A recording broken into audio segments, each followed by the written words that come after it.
Hey everyone, and welcome to another episode of Captain Hunter's Podcast, a podcast that is dedicated towards bridging the divide between the police and the communities that they serve. Thank you so much for tuning in. Really, really appreciate it, your love and support. Please make sure that you do the most important thing, and that's rate, subscribe, and share these episodes. Rate these episodes no matter what platform you're listening to them on. Apple, Google, Spotify, Spreaker, Breaker, TuneIn, iHeartRadio, no matter where you're listening to this podcast at. Hit that subscribe button, hit that rate button, give it the thumbs up, give it the 5 stars, etc. Also, make sure that you're sharing these episodes with your family, with your friends, with your coworkers, and anyone else that you know, whether you like them, and even if you don't like them. Make sure that you share Captain Hunter's Podcast with them.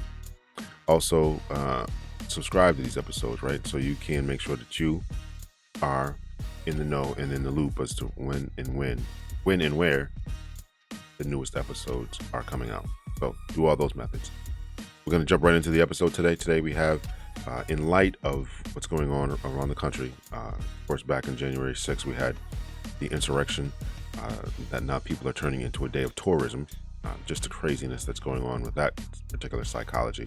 We had an insurrection of Trump-supporting nationalists, others, deceived people following this man, his words, his whims, and trying to stop the U.S.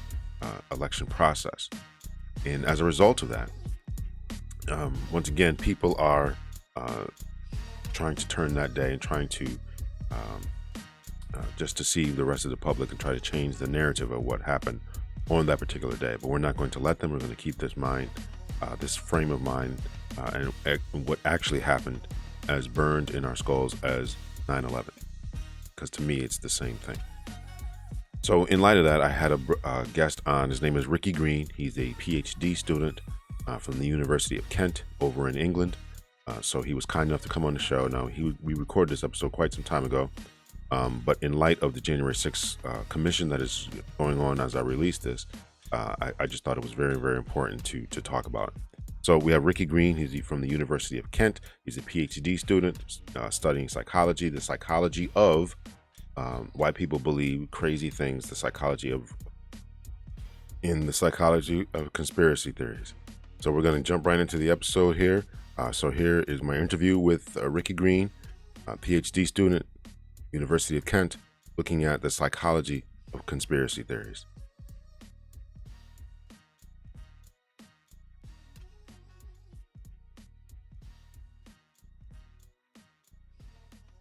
So thank you so much to my special guest, Ricky Green, for coming on Captain Hunter's Podcast. I really, really appreciate it. Thank you so much.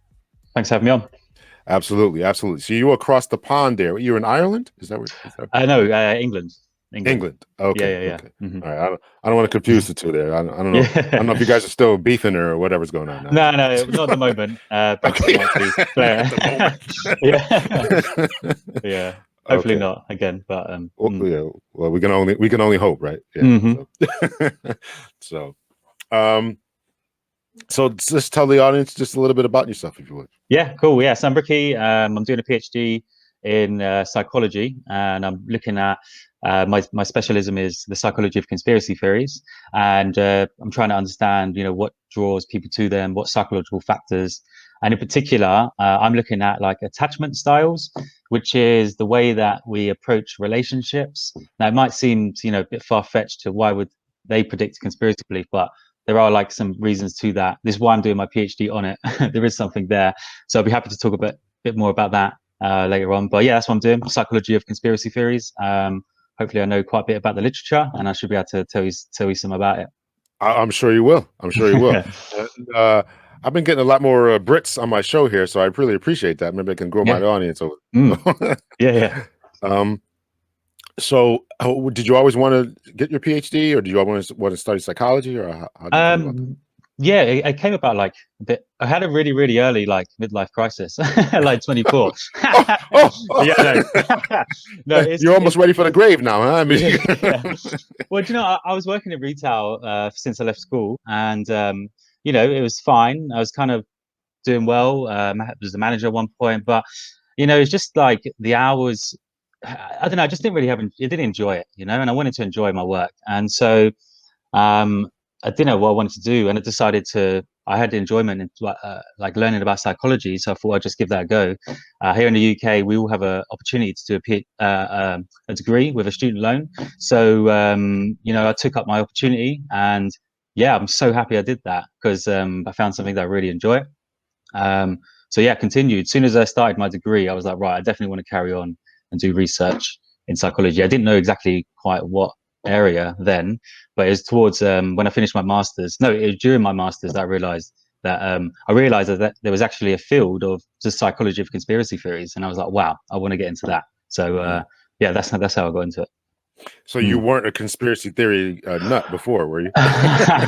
Well, no, actually, so saying that, like, there's obviously reasons why most psychologists are probably there's reasons why they're looking into the areas that they are. And actually, I used to entertain conspiracy theories with my friends. Back in the day when we was hanging around with each other, we'd watch some videos sometimes, and yeah, not the really far out stuff like the Queen's a lizard and stuff like that. But The Queen is a lizard? yeah, have you not heard this? I, So shape-shifting. that's a new Okay. one for me. Yeah, and I think this one actually kind of came from the UK as well, from David Icke. He's a really renowned conspiracy theorist, and he created this. He never really created it. It's come from like from sci-fi movies and stuff like that. This is where this idea has come from. But basically, there is shape-shifting lizard overlords that are actually controlling. Yeah, and the Queen is one of them. The Queen is a shape-shifting lizard. In fact, anyone who's in power is a shape-shifting lizard who's controlling us. But them conspiracy theories are not, super widespread. They're quite fringe, but they do exist. So yeah, what I was trying to say is never really got into that sort of stuff. But like that the world's controlled by a small amount of few, and that's why you can't get on in life, and it just gives an easy answer as to why life's difficult sometimes, right? So yeah, I did entertain them a little bit, but funny enough, like as I did my degree and stuff, I had a better understanding of the world, right, and how it actually kind of works, and maybe not everything is all conspiratorial, as it might seem, but yeah, just I think through doing my degree and learning more about the world, I kind of realized that a lot of this stuff is a bit bonkers. Well, some stuff like I think, I mean, obviously the shape shifting lizard stuff is really, kind of really out there, and unfortunately that's on the fringe. Mm. But some stuff is not. I think you mentioned this in one of the papers that you sent me, either you or Miss Karen there. When people like Harvey Oswald had someone, not Harvey Oswald, the guy who shot JFK. Yeah, I think it's meant to be him. Yeah, Yeah, Oswald. but Yeah, he might have had some help. yeah. Yeah, that was Lee Harvey. Who was that? Yes, I think it was Harvey Oswald. Yeah, Yeah, yeah, yeah. yeah. Why am I having a brain fart? Yeah, it was Lee Harvey Oswald. So he might have had some help. Somebody in the green bushes there, and on the and in the world being run by by a select few. I actually kind of believe that one. I mean, the few billionaires that are running everything.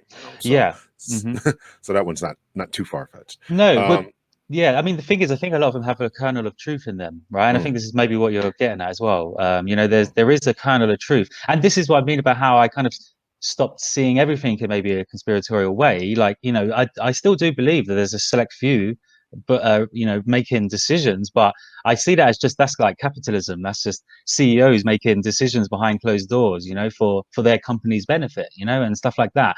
And I think we can extrapolate too much of that and call it conspiracy when actually it's just the way the world works. If that makes sense. Yeah. No. Yeah. Yeah. I definitely agree with that. Mm. So you sent me some stuff, and I took some snapshots of it, and Mm. unfortunately, I forgot to to link it to some stuff. But I want to get into why people believe this stuff, and the Yep. reason I want to have a conversation with you is because while this stuff has been on the fringe, right now it's becoming almost mainstream in the American psyche. They're voting these people into office. I don't know if you've been following, Yeah. politics. But now we have this woman. I forget her name, but I think she's like Alabama. Yeah. I can't remember her name, but she's a Q-Anon supporter, right? Is that? Absolutely. Yeah. I think there's and a couple. There's a couple. There's one in Congress as well, I think. Yeah, so you actually have quite a few high conspiracy believers as well. When you're, and it's scaring the hell out of me. You know, yeah, so I can't understand it. So I mm, want, if you could help us to understand, mm, this type of thing. And you talked about a little bit, and we'll try to get into that a little bit. But here's something that that one of the papers I think that you wrote. I can't mm-hmm. remember the paper. I just took Okay, a snapshot. I was reading about it. yeah, yeah. It says Douglas Stanton and Chica Chikoka Chioska, Chiaska. Thanks. Chioska. Sorry. Reason that conspiracy theories are appealing to individuals because they appear to satisfy three types of psychological needs: the Mm-hmm, social, the need to maintain positive self-image of oneself or mm-hmm, one's group; mm-hmm, the epistemic, the need to be certain, consistent, and accurate; and the mm-hmm, existential, the need for security and control. Can you mm-hmm. just elaborate on those three needs, if you Yeah, could? for sure. So, so that conclusion there, so that's come from a review paper on like nearly like 20 years now worth of research on the psychology of conspiracy theories. Because it really started off about 20 years ago, and in these last 10 years, it's really exploded. And because of the interest in them, so researchers are now wanting to know. And because of that, this is where that sentence that you've read out. That's a conclusion from all of this research that my supervisor, Professor Karen Douglas, and colleagues carried out, and it shows that there's many different reasons why people are drawn to conspiracy theories, but broadly, it's these three motivations that appear to be like consistent predictors of these beliefs. So if I start with the existential need, I'll start with that because that's actually what my research focuses on. And basically, we all have a need to feel secure and in control of our lives, right? And if that need is thwarted and we don't feel secure, then well, what we're seeing is that that leads people to conspiracy theories, and there's loads of reasons why that might be. And so, for instance, like in my research, I'm looking at something called attachment styles, and most people are secure in their attachment styles. And there's two things that really underlie. I'm sorry, when I mean attachment style, I mean your approach to relationships, like whether you feel secure or insecure. And this is where this existential bit comes in, because some people feel insecure in relationships, and there's a particular attachment style called attachment anxiety, which they have negative views of themselves, but they have positive views of others. So when there's the stress that's happening in their lives, they feel like they can't deal with it themselves, so they need others for help. And what they tend to do sometimes is catastrophize problems and other situations in their life. And that's why we think that this attachment anxiety predicts like higher conspiracy belief, because people with attachment anxiety have a higher propensity to see threats and stuff like that. Um, is this clear? Like what? Yeah, well, yeah. Yeah, I understand. yeah, yeah, yeah, Yeah, yeah, yeah. yeah. So that's one example of this like internal existential threat that someone can have. People with insecure relationship styles lead them to see things in more catastrophic ways, and it kind of makes sense with conspiracy theories because they just seem like they just make things seem worse than what they actually are.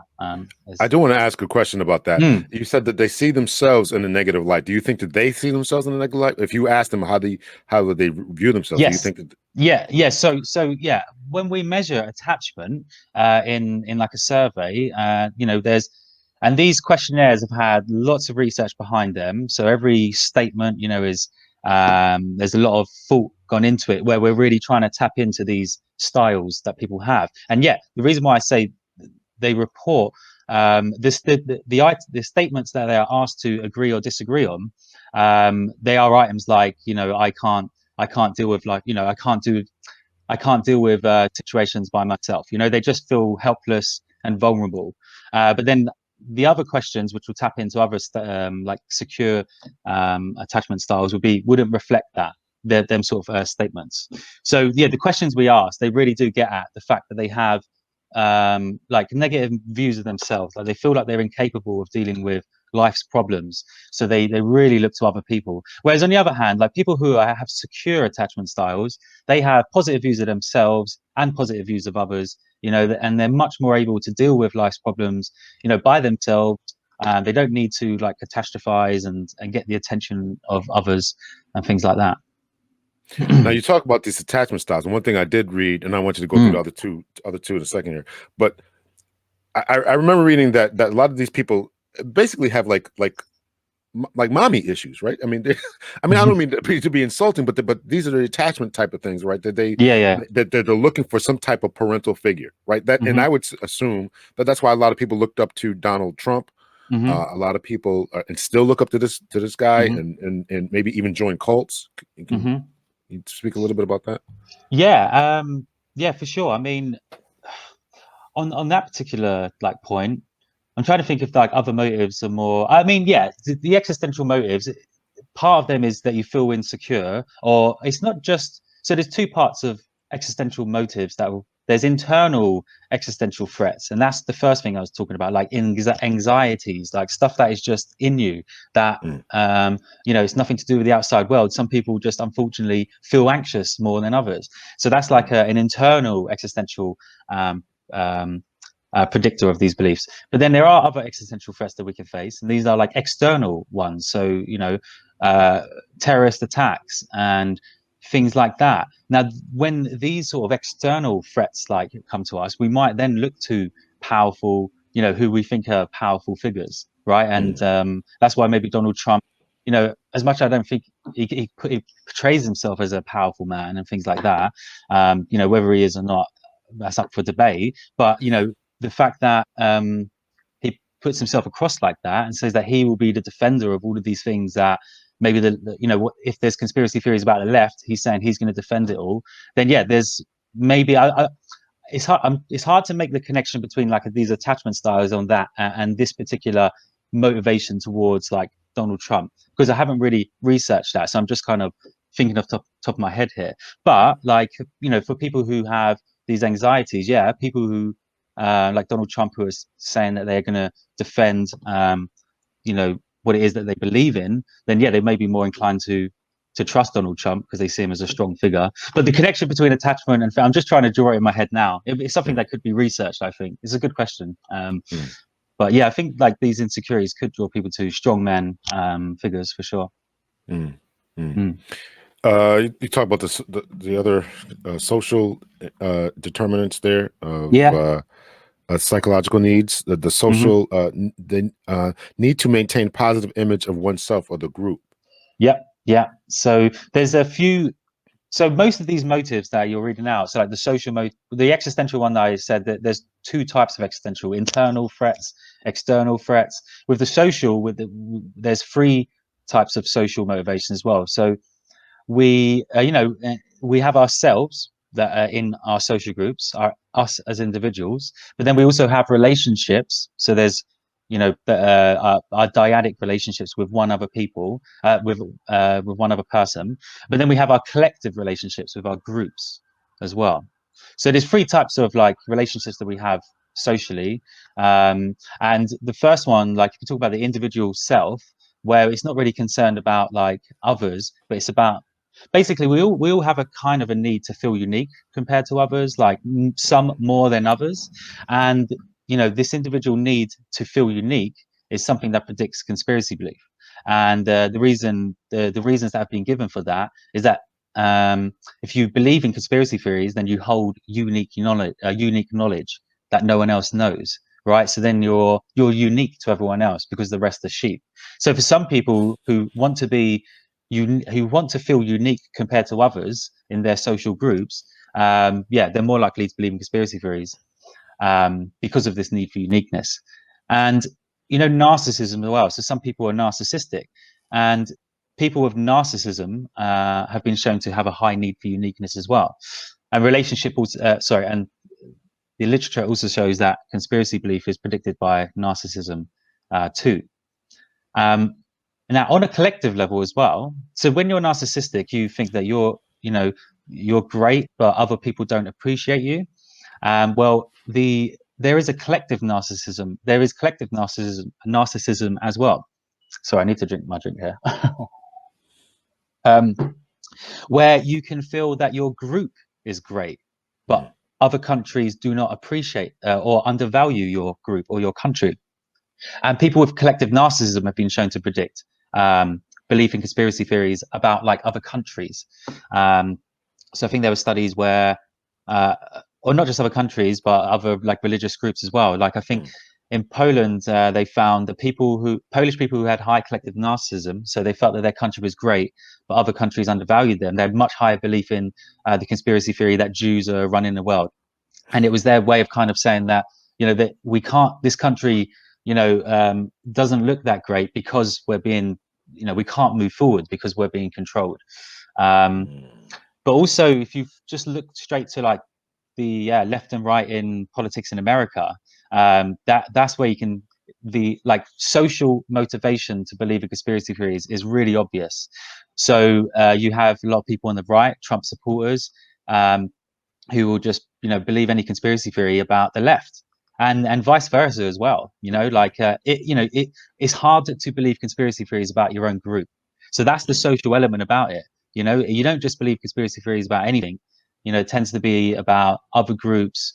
And you know, it gives you an easy way of pointing the finger and blaming other groups and for your own countries or your own groups wrongdoings or something like that. When you talk about that, I mean, I assume that you know about what happened on January 6th. People tried to take over the Capitol. And let me get your opinions about that. As you're looking at this from England, what were your thoughts about that? Yeah, it's mad. It's mad to see. And you know, for me, I feel like that was like, that's a real ultimate consequence of conspiracy theories. You know, I wrote a little something about it recently, and I basically said that it's kind of, you know, democracy in America was stopped in its tracks for like a short moment, and that's like no mean feat. You know, especially how America's seen as, you know, the light for democracy. For it to be stopped because of conspiracy theories, that to me, yeah, I think that's like the ultimate consequence, like to democracy anyway. You know, it actually stopped it in its tracks, and I thought that was mad. So yeah, I think I you know, I think Donald Trump should have been I can't remember the word now. It's happened to him twice. Was it impeached? He was Impeached. impeached. Yeah. Yeah. Well, he was impeached twice, but the Senate refused to Yes. Yeah. hold Yeah. him Yeah. accountable, or get him out of office, or for the second time convict him, and then ensure that he could never run or hold another federal Yeah. office again. So listen, I share your disappointment with that. So I absolutely agree with you that that was the ultimate the culmination of conspiracy theories, these QAnon nuts. Have you studied QAnon at all? No. So we're going to do that. The research that I'm personally doing a lot is I'm looking at like general belief in conspiracy theories. So I don't really look at like specific conspiracy theories, because we know that what belief in one conspiracy theory predicts beliefs in others. Like that's so we can extrapolate and say that, you know, most of the findings that we have in the psychology of conspiracy theories could also be true for QAnon believers as well, because they're driven by the same things. But specifically on QAnon, no, I haven't done any research on that, and there isn't a lot of research on it at the moment as well. But most of the stuff that we find in psychology, it's very likely that we could extrapolate that to QAnon believers as well. Yeah. How well, let's talk about this. The personality traits. We talked about the social kind of stuff, what's going on a little bit internally when people are just have this, you know, level of anxiety. But there's some research that you talked about where some people are, you know, if they tend to believe these theories if they have a lower education level and other factors. Can you talk about those Yes. factors that draw Yeah. people to conspiracy theories? Yeah, sure. So actually, we've talked about existential and social, and this actually ties into that third epistemic motive, because this is all about understanding the world and how we perceive the world. And there's lots of interesting stuff in that. But yeah, one thing they pointed out there about education level, that's something when we do studies, you know, we always have a couple of questions at the end, demographic questions like age, gender, and then we have education level. You know, have you finished degree level, high school level, you know, just a simple educational attainment question. And consistent, like, well, very often it pops up that lower education attainment predicts higher conspiracy belief. And then there's been a lot more specific studies, instead of just looking at a demographic question, where they've actually looked at numeracy, literacy, and scientific literacy, and scoring low on these predicts higher conspiracy belief as well, lower critical thinking, but higher intuitive thinking predicts conspiracy belief, because people, and this is kind of encapsulates these epistemic motives, the thinking reasons as to why people are drawn to them. It's a lot to do with these biases. Like, we can really see the world in different ways. Like you and I, we have biases that we're more prone to, and this is one that's quite interesting. Is that people we all have a tendency to see patterns where they don't exist. We can all do that. We can all make patterns out in the clouds, right? Things like that. But some people can see them more than others, right? They can really see patterns where some others are just they don't exist, and that yeah, like let's just say it, they don't exist. Yeah, It's not real. Yeah, and it's kind of, and really that it's kind of like conspiracy theories as well. Like basically, people who see patterns where they don't exist are more likely to believe in conspiracy theories, and it makes sense. Like when you think about conspiracy theories themselves, they're all connected. It's when you speak to, depends how far someone is down the rabbit hole, if you will, of conspiracy belief. The further you go down, the more you're going to be able to make connections with all these conspiracy theories, the more you're going to be able to see patterns where they don't exist, basically. So there's all these reasons, like existential reasons and social reasons.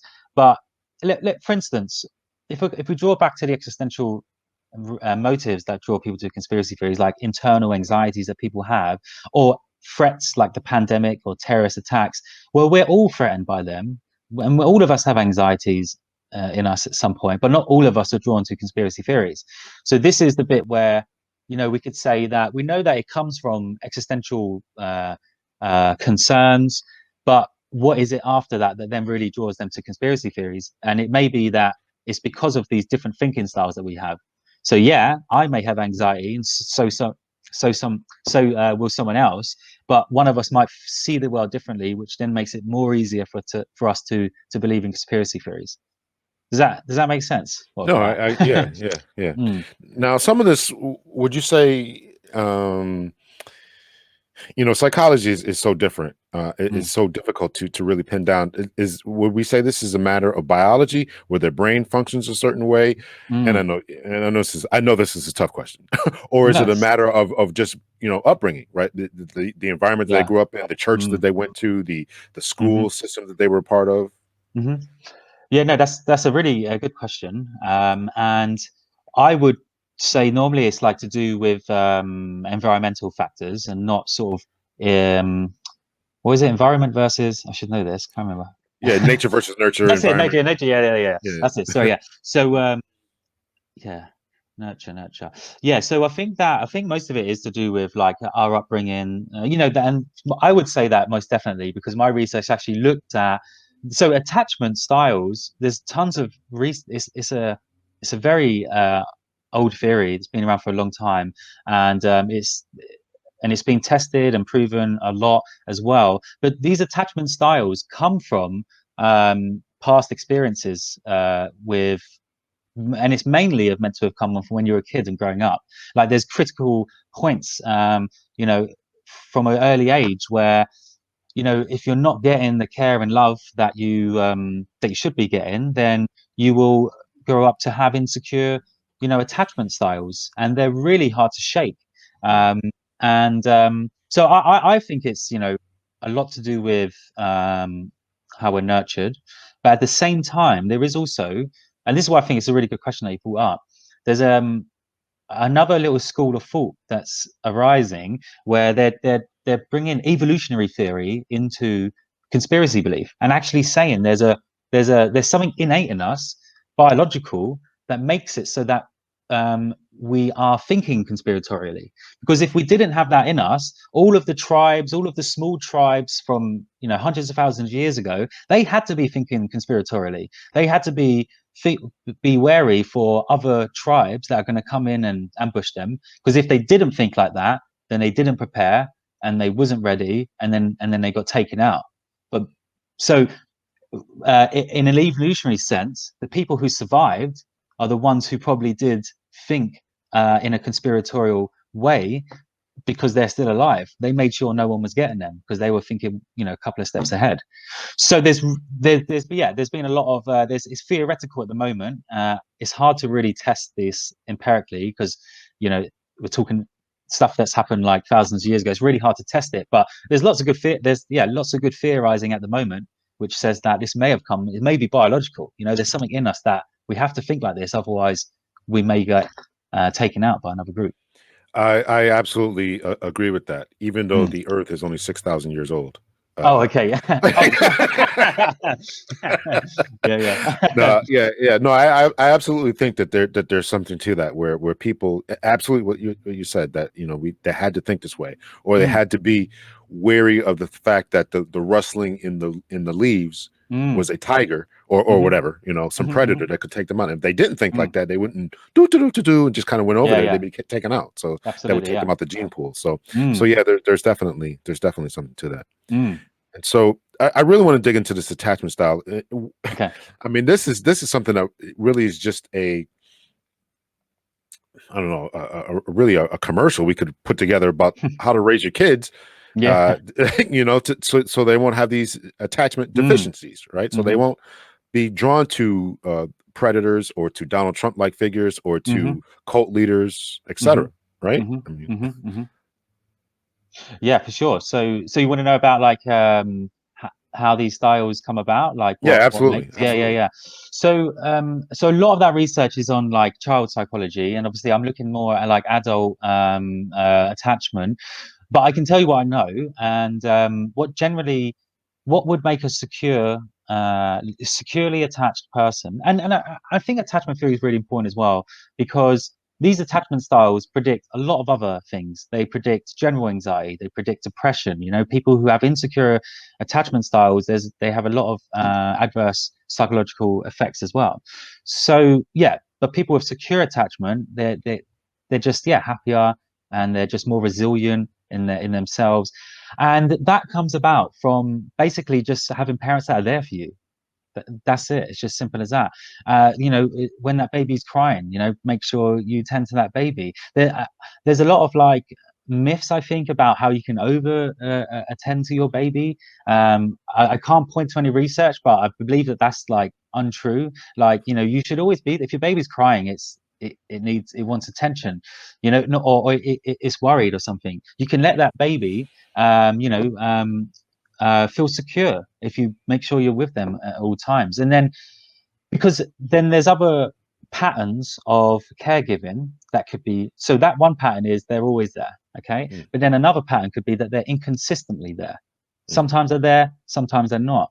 Now that baby will appreciate them times that the parents are there, be happy about that, but then might be upset and angry, confused when they're not there. And it just creates this like ambivalence, like, and anxiety. And this is where these children may grow up to have negative models of themselves. And this is how attachment anxiety happens, because they get attention, they like it, but it's not always there. So they think it must be them. Like it must be my fault why I don't get this attention. Obviously, they're not thinking this as babies, but like, this is how it starts. This is how it starts maybe growing in the mind, especially if these parenting styles continue, like sometimes there, sometimes not. Now, there's another style, attachment avoidance, and that is when the parents are generally not there. They're just generally not there. So this baby grows up to learn, when it cries, no one's going to come. So maybe that baby will stop crying at some point as well, and they just learn to deal with stuff on their own. And they're happy. Well, not happy, but they believe that no one else is going to look after them, so they have to take life in their own hands. And this is where they generally have a positive model of themselves, but a negative model of others. So that's what attachment avoidance, because they've had to deal, it's their life. No one else is going to look after them, so they generally tend to be happy with themselves, but unhappy with other people. So yeah, it's these patterns of parenting styles, right? I mean, from what I've read and everything, I'm just going to make sure that I'm always there, when the baby cries, like I'm going to, and stuff like that. But yeah. Do you have any kids? Do you have any kids? No, no, not yet, not Okay. yet. Okay. At some Oh. point. All right. Well, yeah, just make sure that you're there. So Yeah, yeah. that'll be the big thing there, because Yeah. we don't want them growing up and believing in the conspiracy theories or Yeah. voting for Donald Mm, Trump or anyone who's in the mm. future there. What does any of this research look at and just continuing with the theme of attachment, Mm. look at broken homes? Do people who come from divorce families or anything like that, or grow up in single parent homes, or Yeah. maybe the parent died, is that any of that research I'm just thinking Ye- attachment type of Yeah, thing. yeah, no, you're right. It all forms into the same thing. Attachment, when we lose parents, that really affects our attachment and stuff like that. So no, it's a good question. And yeah, there has been one study which it looked at all of these types of issues, basically all family home issues, whether your parents are divorced or they're still alive. And yeah, most of these things predict like conspiracy belief. I can't remember exactly what particular instances, like whether it's having no dad there or no mum there or both or something like that. But generally, yeah, broken, and it all falls into this existential need. If we're losing parents, or if we're coming from broken homes or whatever, then already where our security is thwarted, right? We don't feel secure when we have good families around us, and things are going all right, then we're less likely to be drawn to conspiracy theories. So yeah, there's been some studies that have looked at these specific things, and yeah, they generally do predict increased conspiracy belief. Mm, Um, mm, mm. Uh, is there a way to break this within the individual? And yeah, is how do we break this in an individual? Is there a way to get mm, people to understand that QAnon is nonsense? mm. Yeah. Or the Queen of England is a lizard is nonsense. Yeah. That's the million-dollar question, actually. Like, yeah, my supervisor's always getting that question now, because people are looking to her for answers and stuff, and that's just there needs to be a lot more research into that. In fact, there has been research into it, but it's not come up. It's not nothing's really come up that's been like, right, this is how we can do it. It's very difficult, and I don't know if you've tried to undo the beliefs with someone yourself. It's very difficult. Like, they come back at with you with so many arguments that don't make sense neither, and then you just drain your own energy. It's very difficult to actually undo someone's beliefs, because people, especially when you're tackling something they believe in, people get defensive, even if they think it's like wrong. Sometimes people just double down, right, on what they believe in. So that's why it's not best to really say, look, what you're believing in is a load of rubbish. That's definitely not the way to go, I would say.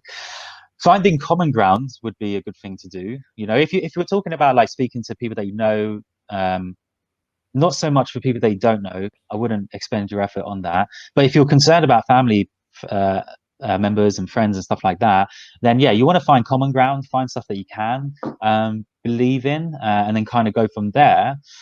But I think what most of the research is pointing out at the moment is that it's hard to undo these beliefs, like try to get someone to stop believing in them. But from what we know about why people are drawn to them in the first place, they're drawn to them in the first place, sorry, because they have issues in their lives. They have existential issues, or maybe they're just, in the way that they see the world, is just biased, right? If we can help them things without tackling the beliefs, that's what we're thinking might be the best thing to do now. So Mm, going at the root of the problem instead of tackling the actual conspiracy beliefs themselves, because we know it's hard to do that, and people will double down on their beliefs. So actually, if we can assuage like people's existential concerns, that's something that I'm actually looking to do now at the moment in my research. We're looking to see if we can boost well-being in people, like, and give them techniques to reduce anxiety. And we're looking towards clinical psychology for this, to see if this can have a knock-on effect on beliefs in conspiracy theories. So it's not really like the best answer, as in, like, how could someone listening help a friend or a family member?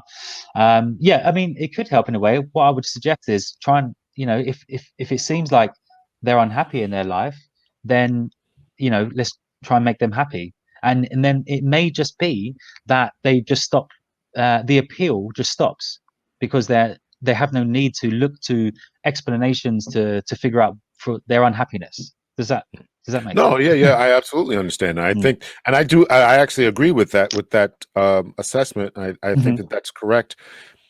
I don't give the former president very much credit, but when he was asked one time about the rise of white supremacism in America, Mm. he said, he said something along the lines of, if we can get people jobs, then that kind of threat would go away. And he said it Mm. in kind of passing, but it was Mm. really true. I think Yeah, that a lot of yeah. people are very anxious about not only the pandemic closing, but just the Yeah. loss of jobs, all the jobs being shipped overseas from here, Yeah, the yeah, loss yeah. of manufacturing jobs, the loss of farming Mhm. jobs, and all that. So I think that I absolutely believe that stems the tide and Mm. grows the wave of these conspiracy theories. These people are taking our jobs. Mm. The QAnon, the government is giving into this because they're a bunch of pedophiles or whatever QAnon Mm. believes, or just crazy Yeah. thinking. So Mm. I Mm. I Mm. agree with that. If we can Cool. stop this, build up the economy, get people jobs, get people back to Yeah. work, then I think Yeah. that I certainly think that would help. Good. I'm glad you think so, because that's kind of where we're going at the moment with the research. Yeah. Well, I'm not a conspiracy theorist, so. That's right. What can the public do in the meantime? I mean, we're all dealing with this. They're voting people into office, as we talked about. They're believing the queen is a lizard. I'm never going to forget that. Yeah, And yeah. just 911 was an inside Mm. job. Just crazy stuff. Yeah. Yeah. It's hard to, I mean, the public wise, I mean, yeah, because it's really down to the individual. Just trying to think. I mean, for the people who aren't believing that at the moment, I don't need to give any advice to them, right? Mm. It's the advice would need to go for the people who believe in them. They need to really look critically, and it's hard because I was going to say they need to look critically at their evidence, but then they will say that they are. Yeah. But yeah. Do they have the same here in America? Like our press is really taking a hit, a beating as far as the public opinion. Is the Mm. same thing going on there? People don't believe in CNN. They don't believe in Fox News. They don't believe, our press is just looked at and so crazy. Is the same thing phenomenon going on in England I, where the press is not yeah. believed? Yeah, I don't think it's probably not the same level as like in the US, but there's always, I think that just comes with believing in conspiracy theories, and I think that's always been there with conspiracy beliefs. But I think what you're, yeah, kind of getting at is, yeah, it's very unique in the US. It's always Thank very you, unique. thank you. That's right. Yeah, the I think it's really hard to compare actually, because we don't really have like opinion news stations neither, right? Like our news stations are just matter of fact. Well, other people would tell you differently. Other people would tell you that BBC is a Tory run, conservative run news agency, but then the people on the left, people in the Tories would, people on the right would also say that the BBC is a left wing run. It can't really win, and I think the BBC is actually quite neutral. But this is what we're getting at in the research when we say it all depends on your how you see the world. For me, I see the BBC as neutral. That's because I don't really believe in. I mean, I'm not drawn to any conspiracy theories. But for people who believe in on the left, who believe in some conspiracy theories about the right, vice versa, they will see the BBC News as left and right wing propaganda, and they're just that's this is the lens Mm. through these social motives. Mm. Has your I'm trying to end this very soon. Has your research looked at? I know that there was some research before about the size of the amygdala in right-leaning people. Have you looked at that? Maybe they're just more scared all the time and all that type of thing. Yeah, no, I've not. I've not. Don't know too much about that. But Oh, I okay. know that, like, but I know that, yeah, the right, apparently, like, right wing politics, or um, it is a lot to do with threats. Like, it's driven Yeah, by threats. So I think yeah, it might be yeah. what you was getting at. Yeah. They Yeah. they they they, they have more. They have brain differences,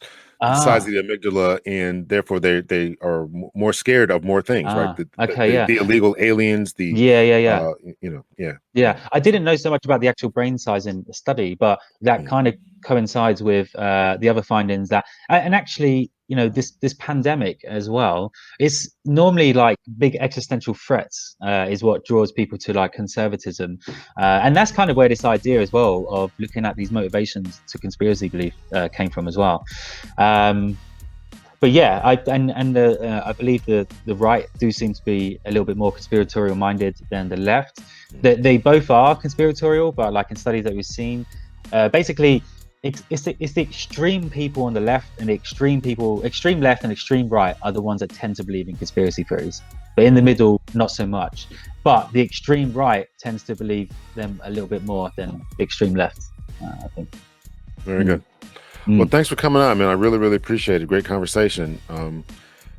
Listen, I don't know, man. I mean, just keep the flies away from get away from the queen there. And yeah.